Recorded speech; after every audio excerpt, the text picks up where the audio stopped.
Bakit nga ba maraming siklista ang tinatamaan ng sakit sa bato kahit alam naman natin na ang pagbibisikleta ay nakaka-healthy sa katawan? Dahil unang-una, gumagamit sila ng ipinagbabawal na teknik. Ano nga ba yung ipinagbabawal na teknik? Yan yung panghihiram natin ng enerhiya mula sa inuming, alam natin na yun kung ano yun, yung kulay dilaw at yung kulay pula. Okay? So ngayon, nanghihiram sila ng kapangyarihang lumakas, kapangyarihang extra doon sa inumin na yon na hindi nila alam, pinapahirapan nila yung kanilang bato. Malakas ka ngayon, bukas dialysis ka na. Okay? Kung gusto mong lumakas, mag-ensayo ka, kumain ka ng tama.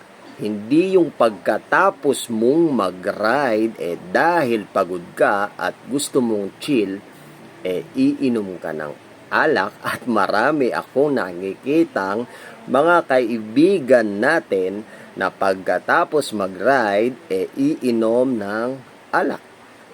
Hindi makaka-recover ang ating katawan kapag ganon. So ngayon, pinaka-the best, kung gusto nating maging malakas, pagkatapos natin ng ride, kumain tayo ng kailangan. Uminom tayo ng kailangan sa katawan natin, hindi yung gusto natin. Uminom tayo ng hindi nakakasira sa ating katawan. Okay? Ganun yun, Master.